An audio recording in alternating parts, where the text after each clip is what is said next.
అబద్ధాల పునాదులపైన అబద్ధాలని ఆయుధంగా మలుచుకొని సెంటిమెంట్ను వాడుకొని ఆ రోజు తెలంగాణ యువతను తెలంగాణ ప్రజానికాన్ని ఆవేశాలకు లోంచేసి అనేకమైన మాయమాటలు చెప్పి చాలామందిని హరీష్ రావు గారు ఆత్మహత్య ప్రయత్నం చేసినందుకు కానీ అగ్గిపెట్టే మర్చిపోయాను. కేసీఆర్ గారు నిరాహార దీక్ష చేస్తామని చెప్పిన ఆమరణ దీక్ష కానీ జ్యూస్ తాగింది. వారు ఆదర్శంగా తీసుకొని చాలామంది యువకులు ఆ రోజుల్లో ప్రాణత్యాగాలు చేశారు. తెలంగాణ తల్లుల యొక్క గర్భశోకానికి కారకులైంది. కానీ తల్లి సోనియా గాంధీ గారు ఏ మాట అయితే ఇచ్చారో తెలంగాణ ప్రజలు కానీ తెలంగాణ యువత కానీ ఏ ఆశయాల కొద్దీ ఏ ఆశయం కొద్దీ తెలంగాణ రాష్ట్రాన్ని కోరుకున్నారో ఆ ఆశయాలను నెరవేర్చాలని చెప్పి కరీంనగర్లో ఇచ్చిన మాట ప్రకారం మీ మనసులో మాట నాకు తెలుసు అని చెప్పి ఏదైతే తను చెప్పిందో మాట తప్పకుండా మడమ తిప్పకుండా తెలంగాణలో కాంగ్రెస్ పార్టీకి సమైక్య రాష్ట్రంలో తెలంగాణ కాంగ్రెస్ పార్టీకి నష్టం జరుగుతుందని తెలిసి కూడా రాహుల్ గాంధీ గారి యొక్క రాజకీయ భవిష్యత్తును పణంగా పెట్టి ఇచ్చిన మాటకు నిలబడి తెలంగాణ రాష్ట్రాన్ని తెలంగాణ ప్రజలు ఆ తదనంతరం జరిగిన ఎన్నికల్లో మోసపూరితమైన మాటలు అబద్ధాలని నిజంగా ఆ రోజు నమ్మి తెలంగాణలో టీఆర్ఎస్ పార్టీని అధికారంలోకి తీసుకొస్తే మా బతుకులు బాగుపడతాయేమో అని చెప్పి 2 పర్యాయాలు పట్టం కట్టినప్పటికి కూడా ఏ ఒక్క హామీని కూడా నెరవేర్చిన పాపాన పోలే. ఆ రోజు ఇంటికో ఉద్యోగం అని చెప్పి దళితులకు 3 ఎకరాల భూమి అని చెప్పి డబుల్ బెడ్రూమ్ ఇల్లు అని చెప్పి ఇలా అనేకమైన హామీలు ఇచ్చారు. మోసపూరిత దళిత బంధు అని చెప్పి బీసీ బంధు అని చెప్పి అనేక బంధులు ప్రకటించి రాబంధుల్లా మారి తెలంగాణ ప్రజల పట్ల అప్రజాస్వామికంగా ఒక నియంతృత్వ నిరంకుశ పోకడలతో ప్రజాస్వామ్యాన్ని ఖూనీ చేసే మాదిరిగా ఈ రాష్ట్రాన్ని 10 సంవత్సరాల అవినీతిమయమైన పరిపాలనలో ఇవాళ ఈ రాష్ట్రంలో 8 లక్షల కోట్ల పైతులకు అప్పును నెట్టి వాళ్ళ తెలంగాణ ప్రజలపై నెట్టినాక ప్రజలందరూ కూడా గమనించారు. ఇవన్నీ కూడా కేవలం మాయ మాటలు, మోసపూరితమైన మాటలు. మా బ్రతుకులన్నీ కూడా పీనం మీదికి పోయి పొయ్యబడ్డాయి కాబట్టి మా బ్రతుకులు మేము బాగుపరచుకోవాలి, తల్లి సోనియా గాంధీ గారి యొక్క రుణం తీర్చుకోవాలని చెప్పి ఈ దేశంలో కానీ రాష్ట్రంలో కానీ బడుగు బలహీన వర్గాలకు కానీ మైనారిటీలకు కానీ హరిజనులకు కానీ గిరిజనులకు కానీ ఇవాళ అండగా ఉన్న పార్టీ, ప్రజాస్వామ్యయుతంగా పరిపాలించిన పార్టీ కాంగ్రెస్ పార్టీ అని చెప్పి ఈ రాష్ట్రంలో 16 నెలల క్రితం యనుమల రేవంత్ రెడ్డి గారి ఆధ్వర్యంలో ఒక ప్రజాప్రభుత్వాన్ని ప్రజలు ఈ రాష్ట్రంలో తెచ్చుకునేదా. ఇచ్చిన హామీలను అన్నింటినీ కూడా ఒక్కొక్క దాన్ని సోనియా గాంధీ ఆదేశాల మేరకు రాహుల్ గాంధీ గారి యొక్క సూచనల మేరకు ఏ హామీలైతే ప్రజలకు ఇచ్చారో ఆ ఒక్కొక్క హామీని ఇవాళ ఆర్థికంగా ఇంత సంక్లిష్ట పరిస్థితిలో ఉన్నప్పటికీ కూడా రాష్ట్రం రేవంత్ రెడ్డి గారు అహర్నిశలు కష్టపడుతూ వారి మంత్రివర్గం వారికి సహాయ సహకారాలు అందిస్తూ ఇలా ఒక్కొక్క హామీను నెరవేర్చుకుంటూ వస్తున్నారు. మహిళలకు ఉచిత బస్సు కానివ్వండి, అలాగే 200 యూనిట్ల కరెంటు ఫ్రీ కానివ్వండి, ఇవాళ ఇందిరమ్మ ఇండ్లు కానివ్వండి, పేదవాడికి పెద్దవాడికి తేడా ఉండకూడదని చెప్పి ఇవాళ సన్న బియ్యాన్ని కూడా ప్రతి ఇంట ఇచ్చి ఇవాళ వారి కళ్ళల్లో వెలుగు చూస్తూ విద్యార్థులకు నిరుద్యోగ యువకులకు 56,000 ఉద్యోగాలను 10 నెలల కాలంలోనే ఇచ్చి ఇవాళ విద్యార్థులకు డైట్ ఛార్జీలను కానీ కాస్మెటిక్ ఛార్జీలను కానీ పెంచి జాబ్ క్యాలెండర్ను ప్రకటించి ఇవాళ నిర్విఘ్నంగా గ్రూప్ 1, గ్రూప్ 2, గ్రూప్ 3 పరీక్షలు ఇవాళ చెప్పుకుంటూ ఇవాళ నిర్వహించుకుంటూ ముందుకు వెళ్తున్న తరుణంలో ఇవాళ విదేశీ విదేశీ పెట్టుబడులను కూడా విపరీతంగా ఆకర్షించి, ఎందుకంటే ఈ రాష్ట్రం ఆర్థికంగా దివాళీ తీయించారు కాబట్టి రాష్ట్రం పెట్టుబడి పెట్టే పరిస్థితుల్లో లేదు కాబట్టి చేసిన అప్పులకు సంవత్సరానికి 82 వేల కోట్లు మిత్తి రూపాలనే కట్టాల్సిన పరిస్థితి ఏర్పడదు. కాబట్టి ఇవాళ ఆ యొక్క విషయాన్ని గ్రహించి ఇవాళ తెలంగాణ ప్రభుత్వం రేవంత్ రెడ్డి గారి ఆధ్వర్యంలో ఇలా విదేశీ పర్యటనలు చేపట్టి దావోస్కి వెళ్ళి ఇంచుమించు 1,85,000 కోట్ల పెట్టుబడులు తీసుకొచ్చి ఇవాళ ఇక్కడ స్కిల్ యూనివర్సిటీని కానీ సింగపూర్ యొక్క అనుబంధంతో స్కిల్ యూనివర్సిటీని కానీ ఫోర్త్ సిటీని తీసుకొచ్చి కానీ మూసి ప్రక్షాళన కానీ పర్యావరణం పరిరక్షించాలన్న ఉద్దేశం కొద్ది మూసి ప్రక్షాళన కానీ ఇలా అక్రమ లేఅవుట్లను ఇలా భూ కబ్జాకోరులను ఇసుక దందాగాళ్లను వీళ్ళందరినీ కూడా పక్కన పెట్టించి ఇలా ఈ యువతను ఏదైతే నిర్వీర్యం దిశగా తప్పుదారి పట్టే మత్తు పదార్థాలకు అలవాటు చేస్తుంటే ఆ మత్తును తొలగించాలని చెప్పి ఇవాళ అనేకమైన చర్యలు తీసుకుంటుంటే ఇవాళ ఒక అభద్రతాభావానికి లోనే ఇలా అక్కసుతో అరే మేము 10 సంవత్సరాల్లో చేయని అభివృద్ధిని ఇలా కాంగ్రెస్ ప్రభుత్వం ఇన్ని అప్పులు చేసినప్పటికి కూడా 85 లక్షల కోట్ల అప్పు చేసినప్పటికి కూడా ఈ ప్రభుత్వం ఇంత మంచిగా పరిపాలిస్తుందే ఇలా రైతులకు 22 వేల కోట్ల రుణమాఫీ చేసింది, రైతు భరోసా ఇచ్చింది, ఇవాళ ఉచిత బస్సులు ఇస్తుంది, ఇవాళ ఆరోగ్యశ్రీని కూడా 10 లక్షలకు పెంచింది, మహిళలకు పావలా వడ్డీని తీసుకొచ్చి ఇస్తుంది. అదే అని ఈ యొక్క బాధను భరించలేక ఇలా బీఆర్ఎస్ ప్రభుత్వం ఎటువంటి విష ప్రచారానికి తెరలేపిందో మీ అందరికీ కూడా తెలిసి వాళ్ళ అనేకమైన సోషల్ మీడియాలను సృష్టించి రాష్ట్రంలో ఉన్న ఏదైతే చట్టాలు వాళ్ళకు అడ్డంగా ఉంటాయని చెప్పి ఇలా విదేశాల్లో సోషల్ మీడియా సంస్థలను నెలకొల్పి యూట్యూబ్లను నెలకొల్పి అక్కడ నుంచి ఏ విధంగా పోస్టింగ్లు చేస్తారో మీ అందరికీ కూడా తెలిసి వాళ్ళ ఉన్నాయి లేనట్టుగా లేని ఉన్నట్టుగా ఏ విధంగా వాళ్ళు ఈ సొసైటీని అంటే ఈ యొక్క ప్రజలు తప్పుదోవ పెట్టే విధంగా చేస్తున్నారో మీ అందరూ కూడా గమనించదు కదా. కంచె గచ్చిబౌలి ఇలా కేటీఆర్ గారు మాట్లాడుతున్నారు, ఇలా కంచె గచ్చిబౌలి గురించి, ఇలా హైదరాబాద్ సెంట్రల్ యూనివర్సిటీ గురించి. వాళ్ళ అసలు ఈ సన్నాసులకి ఏమైనా తెలుసా కంచె గచ్చిబౌలి గురించి అని అంటున్నాను నేను. ఇవాళ 10 సంవత్సరాలు పడుకున్నారు కదా, కుంభకర్ణులు నిద్రపోయినారు కదా మీరు. ఇలా చంద్రబాబు నాయుడు హయాంలో ఆ భూమి హైదరాబాద్ సెంట్రల్ యూనివర్సిటీని స్థాపించిందే కాంగ్రెస్ పార్టీ. ఇక్కడున్న విద్యార్థులను ఇక్కడున్న యువకులను విద్యావంతులు చేయాలని చెప్పి ఆ రోజు స్వర్గీయ ఇందిరాగాంధీ గారి హయాంలో హైదరాబాద్లో సెంట్రల్ యూనివర్సిటీ స్థాపించడం జరిగింది.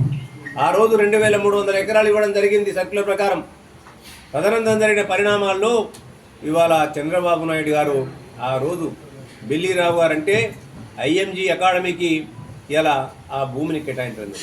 ఆ భూ కేటాయింపుల్లో ప్రభుత్వ భూమి సెంట్రల్ యూనివర్సిటీ భూమి ఏదైతే ఉందో దానికి గవర్నమెంట్ భూమి ఇవాళ సమానంగా ఇవ్వడం జరిగింది. దానికి ఎక్స్చేంజ్ చేసుకుంటూ ఆ సెంట్రల్ యూనివర్సిటీ రిజిస్ట్రార్ గారు అప్పుడు ఇలా ఎక్స్చేంజ్ పత్రాల పైన కూడా సంతకం చేసింది.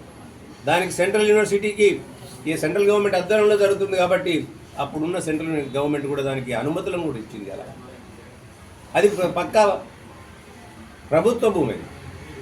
ఆ ప్రభుత్వం వచ్చిన తర్వాత బిల్లీరావు గారికి అంటే ఐఎంజీ అకాడమీకి ఎప్పుడైతే ఇవాళ ఈ భూమిని అలాట్ చేసినారో ఐఎంజీ అకాడమీ కొరకు, స్పోర్ట్స్ అకాడమీ కొరకు, కొంతమంది పబ్లిక్ ఇంట్రెస్ట్ లిటిగేషన్ వేస్తే కోర్టులో ఆ వాద్యాలు పెండింగ్లో ఉన్నాయి. ఇవాళ 10 సంవత్సరాలు వీళ్ళందరూ కూడా తప్పగానే కళ్ళు మూసుకొని ఉన్నారు. ప్రభుత్వ భూములు ఉన్నాయి. మరి ప్రభుత్వం కంచె భూమి అయినట్టయితే ఏ యూనివర్సిటీకి కానీ దేనికి కానీ బదలాయింపులు చేసే అధికారం ఉండదు. ఇవాళ సెంట్రల్ గవర్నమెంట్ కూడా దానికి ఎన్ఓసి ఇవ్వాల్సిన అవసరం ఏర్పడదు, ఇవ్వదు కూడా. ఎందుకంటే ఫారెస్ట్ రూల్స్ ఈ దేశంలో అంత స్ట్రిక్ట్గా ఉంటాయి. కదా ఒక భూమిని ఒక ఫారెస్ట్ భూమిని తీయాలంటే దానికి 2 అంతలా 3 అంతలా ఫారెస్ట్ భూమిని ఇవ్వాలి, దానిపైన ఉన్న నష్టపరిహారాన్ని ఇవ్వాలి, దానికి అఫారెస్టేషన్ చేయాలి. ఇవన్నీ కూడా చాలా స్ట్రిక్ట్గా రూల్స్ ఉంటాయి. ఇవన్నీ అంటే అది ఫారెస్ట్ ల్యాండ్ కాదని చెప్పి తేటతెల్లమైంది. ఇవాళ 10 సంవత్సరాలు ఆ భూమి అక్కడ పెండింగ్లో ఉంది కాబట్టి ఆ భూమి ఏదైతే నిరుపయోగంగా ఉంటుందో ఆ భూమిపైన అనేకమైన చెట్లు పుట్టలు రావడానికి కారణం ఏర్పడుతుంది. ఇవాళ చెట్లు పుట్టలు వచ్చినప్పుడు అనవసర జీవ ప్రాణులు కూడా వస్తాయి. ఇవాళ అక్కడ ఇవాళ వన్యప్రాణులు కూడా వస్తాయి. అక్కడ అంత పెద్ద చైన్లో ఇవాళ నిజంగా మీరు చెప్పింది నిజమైనట్టయితే వన్యప్రాణుల పట్ల కానీ ఈ పర్యావరణం పట్ల కానీ మీకు అంత అవగాహన ఉన్నట్టయితే జీవో 111 ఎవరైతే తీసిన మహానుభావాన్ని నేను అడుగుతున్నాను. ఇవాళ జంట నగరాలకు నీరందిస్తున్న జంట జలాశయాలను ఎప్పుడు కూడా దానికి నిరాటంకంగా నీరు రావాలని చెప్పి అది అంతా కూడా మురికి కూపంగా మారకూడదు, పైన పట్టణాలు రాకూడదని చెప్పి ప్రకృతి ఏదైతే వర్షం కురుస్తుందో ఆ వర్షం నీళ్ళు రావాలని చెప్పి హిమాయత్ సార్ కానీ ఇవాళ గండిపేటను కానీ వారికి నీరు నిరాడంగా రావాలని చెప్పి గత కాంగ్రెస్ ప్రభుత్వం రాజశేఖర రెడ్డి గారి ఆధ్వర్యంలో జీవో 111 పట్టుకొచ్చింది. అలా నీ ఆర్థిక లావాదేవీల కొరకు నీ భూ అహంకారంతో భూ దాహం కొద్దీ ఆ రోజు ఇలా కొంతమంది బడా పెత్తందారులకు రియల్ ఎస్టేట్ సంస్థలకు కొత్తగా మారి ఆ రోజు 111 అంటే 111ను ఇలా తెలంగాణ ప్రజలకు పంగనామాలు పెట్టినవి ఇలా రోజును నీ ధనదాహం కొద్దీ నీ భూదాహం కొద్దీ. అది నిజంగానే నువ్వు పర్యావరణ పరిరక్షణ కోరుకున్నోడివైతే మీ నాయనను అప్పుడు ఎందుకు నిలదీసి అడగలేదని చెప్పి నేను అడుగుతుంది వాళ్ళ. అదే మాదిరిగా మీకు నిజంగా కూడా అంత పర్యావరణం పట్ల మీకు ప్రకృతి పట్ల ప్రేమ ఉన్నట్టయితే ఇలా మూసి ప్రక్షాళన వేస్తుంటే దానికి ఎందుకు అడ్డం వస్తున్నావు అని నేను అడుగుతుంది వాళ్ళ. నీ ఆయామంలోనే కదా ఇవాళ బుద్ధివెల్లి అన్న నమ్మింది. హైదరాబాద్లో నడిబొడ్డున ఉండే బుద్ధివెల్లి అన్న నమ్మి కొండలను గుట్టలను ఏ విధంగా ఇలా పిండి పిప్పి చేస్తున్నవి. ఇవాళ నియోపోలిస్ గండిపేట పక్కనే ఉన్న గుట్టలను ఏ విధంగా పిండి పిప్ప చేస్తున్నవి ఇవాళ నీకు తెలియదా అని నేను అడుగుతున్న ఇవాళ.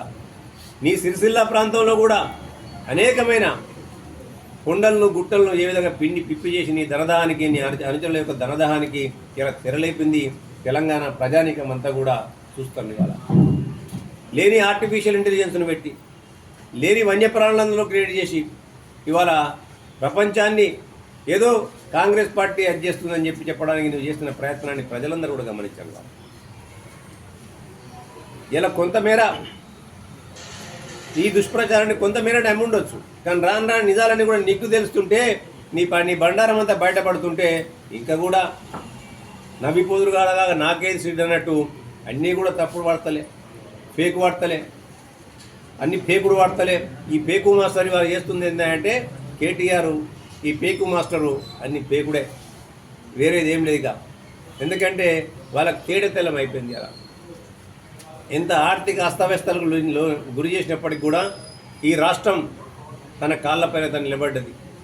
ఈ రాష్ట్రాన్ని ఆర్థికంగా పరిపుష్టంగా చేసే దిశగా ఈ ప్రజానికాన్ని తమ కాళ్ళపై నిలబెట్టే దిశగా ఇవాళ ఒక్కొక్క హామీని నెరవేరుస్తూ ఇలా అభివృద్ధిని సంక్షేమాన్ని రెండింటిని కూడా సమపాలలో ముందుకు తీసుకెళ్తున్న తరుణంలో ఇక మా వల్ల కాదు అని చెప్పి అయ్యా కొడుకులు ఇలా చెల్లె బావలు చేతులు ఎత్తేసి ఇలా కేవలం శాపనార్థాలు పెట్టుడు అబద్ధాలు మాట్లాడే దిశగా పరిగెత్తి ఈ ఆర్టిఫిషియల్ ఇంటెలిజెన్స్ను కృత్రిమ మేధను ఉపయోగించి లేనిపోని వీడియోలను గురించి ఇవాళ ఒక అబద్ధాల యూనివర్సిటీని స్థాపించి టీఆర్ఎస్ అనేది ఒక అబద్ధాల యూనివర్సిటీ.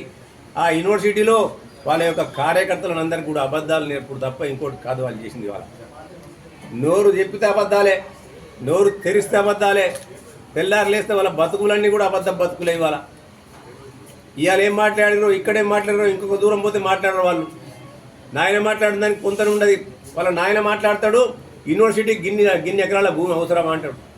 ప్రపంచంలో ఏ యూనివర్సిటీకి గిన్ని ఎకరాల భూమి ఉంది దాన్ని ఎందుకని చెప్పి అసెంబ్లీ సాక్షిగా మాట్లాడతారు వాళ్ళ నాయన. మరి నాకు ఇంగిత జ్ఞానం లేదా అని నేను అంటున్నా కేటీఆర్ గారికి. ఇలా ఆ 400 ఎకరాలలో ఇవాళ ప్రభుత్వ భూమి అని చెప్పి తేడతెల్లం అయినప్పటికి కూడా ఇవాళ మళ్ళా కంచె ఇలా ఫారెస్ట్ ఉంటుంది. ఫారెస్ట్ కూడా అది ఫారెస్ట్ రిజర్వ్ ఫారెస్టా అర్బన్ ఫారెస్ట్ అనేది కూడా ఫారెస్ట్ యొక్క భూముల యొక్క ఖాతాల్లో ఎక్కడ కూడా లేదు. అది వాళ్ళ ఫారెస్ట్ భూమి ఖాతాలలో ఎక్కడ కూడా లేదు. వాళ్ళ మన ఊళ్ళల్లో కూడా మన పొలాలే ఒక 2 సంవత్సరాలు 3 సంవత్సరాలు మనం దున్నక పడా ఉంటే అందులో కూడా చెట్లు మునసలు సహజం. ఇవాళ ఆ చెట్లు మునకంగా ఆడికి జీవాలు వస్తాయి కొన్ని తలదాచుకోవడానికి. వీటన్నింటిని కూడా లేనిపోని కృత్రిమ మేధ ద్వారా సృష్టించి ఇలా ఒక నీలాప నిందలు మోపి ఇలా కాంగ్రెస్ పార్టీ పైన ఇలా ఒక బదనాం చేయాలనే ఒక కుళ్ళుతో కూడుకున్న కుతంత్రపు దుష్ప్రచారాన్ని చేస్తున్న దాన్ని ప్రజలందరూ కూడా గమనిస్తారు. ఇవాళ ఇప్పటికైనా కేటీఆర్ గారికి కేసీఆర్ గారికి వారి యొక్క అనియాలకు నేను చెప్తున్నా, మీరు ఎన్ని శాపనార్థాలు పెట్టినా, పిల్లి శాపనార్థాలు పెట్టినా, మీరు ఎన్ని అబద్ధాలు ఆడినా, మీరు ఎన్ని మొరిగినా, రేవంత్ రెడ్డి గారు కాంగ్రెస్ ప్రభుత్వం మొక్కబోని దీక్షతో మాట తప్పకుండా మడమ తిప్పకుండా ఈ రాష్ట్రాన్ని మళ్ళీ ఆర్థిక పునాదులను పరిపుష్టంగా చేసి ఈ రాష్ట్రాన్ని ఆర్థికంగా ముందుకు తీసుకెళ్ళి తెలంగాణలోని 4 కోట్ల ప్రజల యొక్క ఆశయాలను నెరవేర్చే దిశగా గౌరవ ముఖ్యమంత్రి రేవంత్ రెడ్డి గారి ప్రభుత్వం ప్రయత్నం చేస్తుంది. దానికి మీరందరూ కూడా ఎన్ని ఉన్నాయి, కొన్ని ఉన్నాయి, తప్పకుండా కొన్ని ఇబ్బందులు ఉన్నాయి. మా లేవని మేము అంటలేదు. మీ మాదిరిగా నవ్విపోదురు కాడ నాకేడ్సిద్ది, కింద పడ్డా మీద పడ్డా బంచితన సామెతంతో తెలంగాణలో సిగ్గు లేకుండా ఎగ్గు లేకుండా మీ మాదిరిగా ఏమేమి కాల, మీ పార్టీ మాదిరిగా ఏమేమి కాల, ప్రతి దాన్ని నిశ్చితంగా పరిశీలిస్తాం. తప్పుగా చెప్తాం. ఇలా మా రేవంత్ రెడ్డి గారు గొప్ప చెప్పాం. ఆర్థిక పరిస్థితులలో, ఈ రాష్ట్రంలో ఉన్న ఆర్థిక పరిస్థితుల్లో ఎంప్లాయీస్ కానీ రిటైర్ ఎంప్లాయీస్ కానీ అందరినీ కూడా కోరుకున్నాడు ఆయన. నా దగ్గరనే పైసలు ఉన్న పైసలన్నీ మీ చేతుల్లోనే పెడతా, మీరే ప్రభుత్వాన్ని నడిపియండి, నేను మీ మాదిరి ఒక ఉద్యోగినే, నాకు ఈ బాధ్యత ఇచ్చినండి అంటే ఎక్కడ పడితే అక్కడ అప్పులు తీసుకొచ్చేసడానికి మేము సిద్ధంగా లేము కదా. ఆర్థిక పరిస్థితిని కూడా ప్రజలకు అందుబాటులోకి తీసుకురావాలి. నిజాలు ప్రజలకు తెలవాలి, తెలిసే దిశగా చేస్తున్నాం. ఎంత ఇబ్బందులు ఉన్నప్పటికీ కూడా ఇచ్చిన మాటను నిలబెట్టుకునే దిశగా మేము ప్రయత్నం చేస్తున్నాం. ఇటువంటి ప్రయత్నాలు చిత్తశుద్ధితో ముందుకు పోతుంటే ఇవాళ వాళ్ళ నాయన ఆఫీస్కి రాడు, అసెంబ్లీకి రాడు, ఏమున్నా నౌకరు వద్దని చెప్పి ఆయన నౌకరు మీద ఉన్నంత ప్రేమ తెలంగాణ ప్రజల మీద లేదనకు. ఇలా అసెంబ్లీకి పోయి సంతకం పెట్టకుండా నౌకరు పోతుంది. ఎప్పుడు పోతుండే సుక్కగా తెగిపడ్డట్టు 6 నెలలకు 3 నెలలకు ఒకసారి పోయి సంతకం పెట్టేస్తాడు.